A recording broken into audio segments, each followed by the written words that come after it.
Misteri Kamar 310, Jejak Kematian yang Tertinggal. Emily telah mengemudi sepanjang hari, melakukan perjalanan dari Washington ke California.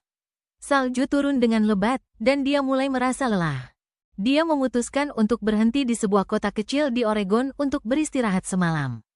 Setelah perjalanan panjang, dia hanya ingin makan malam yang hangat dan tidur yang nyenyak. Dia melihat sebuah hotel tua di jalan utama dan memutuskan untuk menginap di sana. Itu bukan tempat yang paling bagus, tetapi tampaknya menjadi pilihan terbaik. Saat dia memasuki lobi, udara terasa pengap dan furnitur tua terlihat sudah usang. Petugas hotel di meja resepsionis hanya meliriknya saat dia memberikan kunci untuk kamar 310 di lantai 3. Seorang bellboy tua membantunya membawa bagasi dan membawanya ke kamarnya. Ketika bellboy membuka pintu kamar 310, sebuah hembusan udara panas menyambut wajahnya. Itu terasa tidak nyaman. Tetapi bukan hanya panas yang membuat Emily merasa tidak nyaman. Ada sesuatu di dalam kamar yang membuatnya merasa tertekan dan cemas, seolah-olah udara itu tebal dengan sesuatu yang buruk. Rasanya salah, seolah-olah kamar itu sendiri dipenuhi dengan energi gelap. Panas sekali di sini, kata Emily, berusaha mengabaikan perasaan aneh di dadanya. Dia terlalu lelah untuk membuat masalah besar, tetapi ada sesuatu tentang kamar itu yang membuatnya ingin pergi. Bellboy itu memutar tombol radiator untuk menurunkan suhu. Lalu membuka jendela untuk membiarkan udara dingin masuk. Saat suhu turun, Emily berharap kamar itu mulai terasa lebih baik. Namun, perasaan tidak nyaman itu malah semakin kuat. Dia merasa kecemasan mendalam, seolah-olah kamar itu menutup dan mengurungnya. Pikirannya mulai diganggu, dan dia mulai mendengar suara di kepalanya. Suara itu berbisik, "Asteris, pergilah ke jendela. Lompatlah keluar." Suara itu terasa begitu nyata sehingga Emily hampir tidak bisa mengendalikan dirinya. Dia merasa seolah-olah ada sesuatu yang mendorongnya menuju jendela. Seolah-olah kamar itu mencoba memaksanya untuk melompat. Jantungnya berdetak kencang di dadanya, dan dia meraih lembaran tempat tidur, ketakutan dengan apa yang mungkin dia lakukan. Dia berusaha melawan perasaan itu, tetapi rasanya begitu kuat. Akhirnya, dia mengumpulkan cukup kekuatan untuk merangkak keluar dari tempat tidur. Dengan kaki gemetar, dia tergesa-gesa keluar dari kamar dan berlari turun ke lobi. Dia hampir menangis, suaranya bergetar saat dia memberitahu petugas, "Saya tidak bisa tinggal di sini.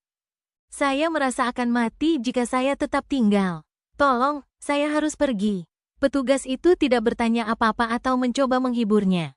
Dia hanya memberikan kembali uang yang sudah dibayarkan. Emily tidak peduli dengan uang itu. Dia hanya ingin keluar. Dia menemukan hotel lain di dekatnya, tetapi dia tidak bisa berhenti memikirkan apa yang terjadi di kamar 310. Perasaan cemas, suara yang berbisik, perasaan bahwa sesuatu berusaha menariknya menuju kematian, semua itu terasa nyata, dan dia tidak bisa menghilangkannya. Jadi keesokan harinya, dia memutuskan untuk mencari tahu lebih banyak tentang hotel tersebut. Dia perlu tahu apakah orang lain pernah mengalami hal aneh di sana. Dia pergi ke perpustakaan lokal dan bertanya kepada pustakawan tentang hotel itu. Pustakawan, seorang wanita tua, melihat Emily dengan heran. "Bagaimana kamu tahu tentang itu?" tanyanya. "Saya menginap di hotel itu semalam," jelas Emily. "Dan ada sesuatu yang terasa salah. Apakah pernah terjadi sesuatu yang aneh di sana sebelumnya?" Wajah pustakawan itu berubah. Dia tampaknya ragu sebelum berbicara. "Butuh waktu lama bagi hotel itu untuk menyembunyikan cerita itu," katanya pelan, mendekat. "Tapi aku akan memberitahumu. Itu terjadi pada tahun 1948. Dia mulai menceritakan apa yang terjadi pada Emily.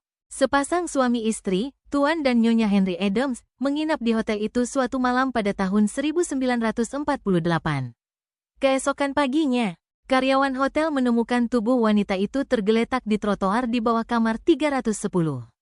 Awalnya, itu dianggap sebagai bunuh diri, tetapi ketika mereka membuka tangan wanita itu yang terkatup erat, mereka menemukan sesuatu yang aneh. Wanita itu memegang segenggam rambut keriting gelap. Itu bukan rambutnya sendiri. Penemuan ini memicu pencarian terhadap suaminya, Henry Adams. Tetapi dia tidak pernah ditemukan. Kasus ini tidak pernah terpecahkan, dan hotel mencoba untuk mengubur cerita tersebut. Pustakawan itu berhenti sejenak sebelum menambahkan.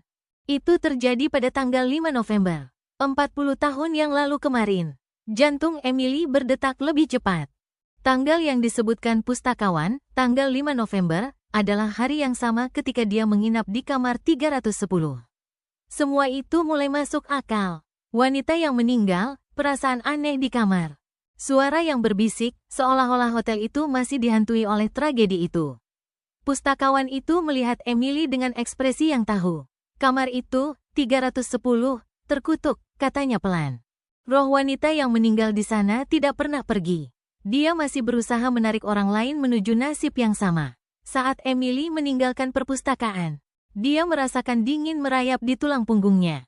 Dia telah mengalami sesuatu di kamar 310, sesuatu yang mengerikan dan tak bisa dijelaskan. Itu bukan hanya imajinasinya. Apapun kekuatan gelap yang telah merenggut nyawa wanita itu bertahun-tahun yang lalu, itu masih ada di sana, menunggu korban berikutnya. Dan Emily beruntung bisa melarikan diri dari cengkeramannya.